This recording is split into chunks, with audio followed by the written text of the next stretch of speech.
പലപ്പോഴും പറഞ്ഞു കേൾക്കാറുണ്ട്, ഈ ഫേക്ക് ആയിട്ടുള്ള ആൾക്കാരെന്ന് പറഞ്ഞാൽ അവർ എന്തോ സൈക്കോയെ പോലെ ഇരിക്കും, ഭയങ്കര ഇൻട്രോവേർട്ടുകളാണ്, അവരാരോടും മിണ്ടില്ല. അങ്ങനല്ല.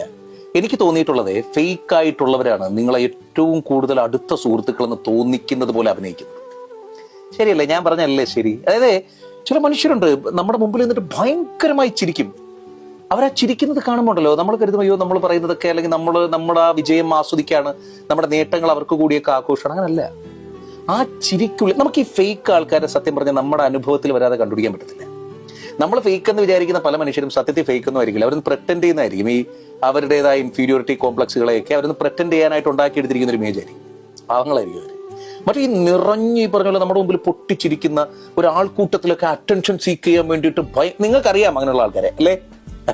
അതാണ് നിങ്ങളുടെ മനസ്സിലേക്ക് പെട്ടെന്ന് വന്നാൽ മറ്റേ, അതായത് അവരെപ്പോഴും വളരെ മികച്ച രീതിയിൽ അഭിനയിക്കും. ഈ ഫേക്ക് ആയിട്ടുള്ള ആൾക്കാർ സത്യത്തിൽ അവരുടെ ബിഹേവിയർ കൊണ്ട് മാത്രമല്ല, അവരുടെ അഭിനയശേഷിയിലാണ് പിടിച്ചു നിൽക്കുന്നതെന്ന് എനിക്ക് പലപ്പോഴും തോന്നിയിട്ടുണ്ട്. ഇന്നത്തെ കാലത്ത് അഭിനയിക്കാൻ അറിഞ്ഞിരിക്കുക എന്നതാണ് ജീവിതത്തിന്റെ തന്നെ സത്യത്തിലുള്ള മൂല്യം. ബന്ധങ്ങളിൽ അഭിനയിക്കാൻ അറിഞ്ഞിരിക്കണം, നമ്മൾ ജോലി സ്ഥലത്ത് അഭിനയിക്കാൻ അറിഞ്ഞിരിക്കണം, നമ്മുടെ ഈ കുടുംബത്തിൽ പോലും പലപ്പോഴും അഭിനയിക്കേണ്ടി വരുന്നൊരു സാഹചര്യത്തിലേക്ക് നമ്മുടെ കാലഘട്ടം ആവശ്യപ്പെടുകയാണ് നമ്മളല്ലേ. അഭിനയിക്കാൻ അറിഞ്ഞൂടാത്ത മനുഷ്യർക്കൊക്കെ ഒരു വിലയും ഇല്ലാണ്ട് ഇതെന്ത് ചെയ്യണമെന്നറിയാതെ പകച്ചു നിൽക്കുന്ന ഒരു അവസ്ഥയാണ് സത്യത്തിൽ നമ്മുടെ ചുറ്റും കാണുന്നത്. ശരിയല്ലേ? അഭിനയിക്കുക എന്ന് പറയുന്നതായി, അതായത് ലോകം തന്നെ ഒരു നാടകവേദി പോലെയായി. അവിടെ മുഴുവൻ നടക്കുന്ന ഡ്രാമകളാണ്. അതിലേറ്റവും മികച്ച അഭിനേതാക്കൾക്കാണ് ഏറ്റവും കൂടുതൽ കയ്യടികൾ കിട്ടുക എന്ന് പറയുന്നിടത്തേക്ക് കാര്യങ്ങളും. പ്രിയപ്പെട്ടവരെ, മനസ്സിന് ഒരുപാട് നൊന്തേക്കാം, ഹൃദയം വല്ലാണ്ട് കീറി മുറിഞ്ഞേക്കാം, വല്ലാതെ നിങ്ങൾ ആക്രമിക്കപ്പെട്ടേക്കാം. പക്ഷേ നിങ്ങൾ നിങ്ങളായി തന്നെ ഇരിക്കണം.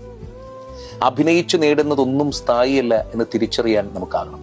നമ്മുടെ ഹൃദയത്തിന്റെ നൈർമല്യതയെ ഒരുപാട് പേർ കീറിയെറിഞ്ഞേക്കാം, ഒരുപാട് പേർ ഈ പറഞ്ഞതുപോലെ കീറി മുറിച്ചേക്കാം. പക്ഷേ എത്രയേറെ നൊന്താലും ശരി, അത്രമേൽ ആക്രമിക്കപ്പെട്ടാലും ശരി, നിങ്ങളുടെ സത്വത്തെ, നിങ്ങളുടെ സെൽഫ് റെസ്പോൺസിബിലിറ്റിയെ, നിങ്ങളുടെ സെൽഫിന്റെ ആ ഒരു കോറിനെ ഒരിക്കലും പണയം വെക്കരുത്. നമ്മൾ ഇങ്ങനെ ആയാൽ മതി, നമ്മൾ ഇങ്ങനെയാകുന്നത് കൊണ്ട് ഇഷ്ടപ്പെടുന്നവർ മതി നമുക്ക്. അതല്ലാണ്ട് ഭയങ്കരമായിട്ട് ജോലി സ്ഥലത്ത് ഭയങ്കരമായിട്ട് ഇങ്ങനെ അഭിനയിച്ച് ഇംപ്രസ് ചെയ്ത് നമുക്കത് കിട്ടും ഇത് കിട്ടും, അതൊന്നും സ്ഥായിയായ ഒരു നിലനിൽപ്പല്ല. അഭിനയിക്കുന്നവന് മാത്രമുള്ള ഈ ലോകത്ത് അഭിനയിക്കാൻ അറിയാത്തവർക്കൊക്കെയും പ്രകാശം നിറഞ്ഞ ഹൃദയമുണ്ടാകട്ടെ, മികച്ച ജീവിതമുണ്ടാകട്ടെ. പരകട്ടെ പ്രകാശം.